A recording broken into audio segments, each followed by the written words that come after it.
नमस्कार। आज तारीख 8 फरवरी दिन गुरुवार।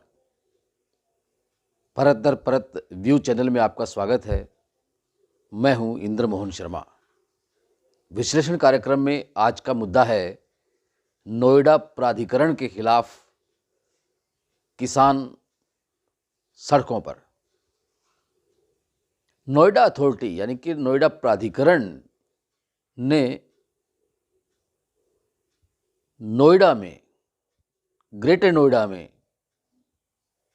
विकास की नई छलांग लगाने के इरादे से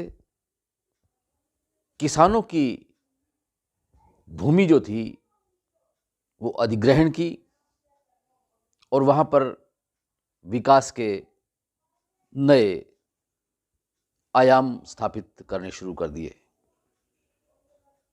लेकिन जिन किसानों की कृषि भूमि को अधिग्रहण किया गया उनको उचित मुआवजा नहीं दिया गया, जिसकी वजह से यूपी के किसान यानी कि नोएडा और ग्रेटर नोएडा के आसपास जो गांव हैं उन किसानों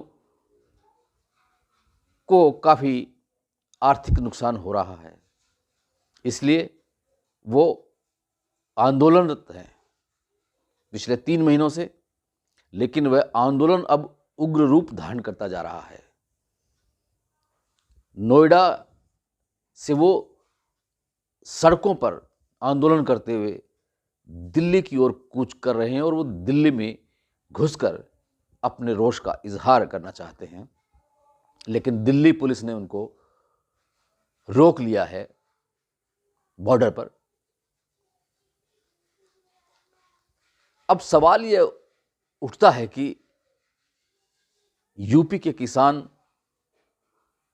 क्यों आंदोलनरत हैं और सरकार क्यों नहीं उनकी मांगों को पूरा कर रही, क्या अड़चनें आ रही हैं, और अगर ये आंदोलन उग्र होता रहा तो आने वाले लोकसभा चुनाव में किसको नफा होगा तो किसको नुकसान होगा। इन सब सवालों पर हम आज विश्लेषण करेंगे। लेकिन उस विश्लेषण को सुनने से पहले अगर आपने अभी तक ये चैनल परत दर परत को सब्सक्राइब नहीं किया है तो प्लीज़ सब्सक्राइब कर लीजिए और बेल आइकॉन के बटन को ऑल क्लिक कर लीजिए, ताकि जब भी हम महत्वपूर्ण मुद्दों पर कोई शो करें और उसको यूट्यूब पर अपलोड करें तो आप उसे भली भांति देख सकें, परख सकें।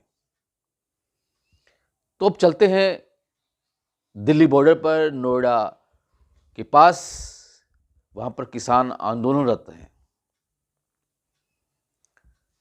कंपा देने वाली ठंड में किसान दिन हो या रात पूरी तरह से अपनी मांगों को लेकर नोएडा प्राधिकरण के खिलाफ पूरी तरह से रोष का इजहार कर रहे हैं। वो दिल्ली कूच करना चाहते हैं, लेकिन दिल्ली पुलिस ने उनको दिल्ली बॉर्डर पर रोक रखा है।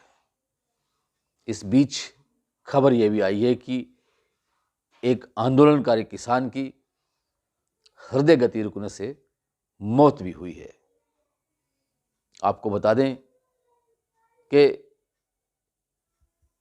पिछले साल जब किसानों ने आंदोलन किया था, जो 3 कृषि कानून थे जिनको काले कानून बताकर किसानों ने आंदोलन किया था, और वो आंदोलन करीब 17 महीनों तक चला, चाहे वो गर्मी, सर्दी, बरसात, किसी भी तरह का मौसम रहा हो, दिन रात किसानों ने दिल्ली के सभी बॉर्डरों को धरना देकर जाम कर दिया था। इतना ही नहीं, उस आंदोलन में करीब 700 से अधिक किसानों ने अपने प्राणों की आहुति भी दे डाली। तब जाकर मोदी सरकार को यह एहसास हुआ कि यह आंदोलन खत्म होने वाला नहीं है। तो मोदी सरकार ने उन तीनों कृषि कानूनों को, जो काले कानून थे, उनको वापस ले लिया, फैसला कर लिया वापस लेने का, और कर भी लिया। तो अगर यह अब आंदोलन उत्तर प्रदेश के किसानों का अगर शांत नहीं हुआ, उनकी मांगों को पूरा नहीं किया, तो लोकसभा चुनाव सिर पे हैं। मोदी सरकार को फिर इस पे काफ़ी कुछ बर्दाश्त करना पड़ेगा। उनको अपनी हैसियत को देखना पड़ेगा, और अगर किसानों की मांगों को पूरा नहीं किया तो उसका सियासी नुकसान बीजेपी को, एनडीए को हो सकता है। इधर हरियाणा, पंजाब के किसान भी अपनी मांगों को लेकर आंदोलनरत हैं। उन्हें अपने फसलों पर एमएसपी रेट नहीं मिल रहा है। कुछ और भी मांगे हैं, कुछ मुआवजे, कुछ गिरदावरी, जो खराबा हुआ है प्राकृतिक विपदा से, उसका अभी तक खामियाजा नहीं, पूरा मुआवजा नहीं मिल रहा है। उसका खामियाजा अब सरकार को भुगतना पड़ेगा अगर उनकी मांगों को पूरा नहीं किया तो हम ये चाहते हैं कि मोदी सरकार या उधर जो यूपी सरकार है, वो यूपी के किसानों को, उनकी मांगों को पूरा करे।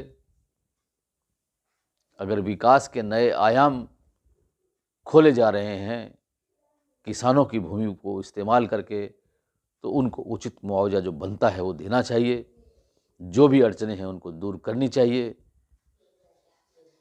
अन्यथा यूपी सरकार को, मोदी सरकार को इसका खामियाजा भुगतना पड़ सकता है।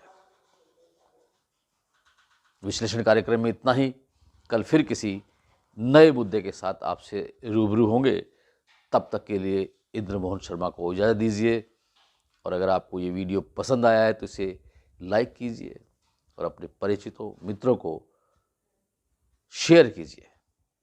आपका बहुत बहुत धन्यवाद, बहुत बहुत शुक्रिया।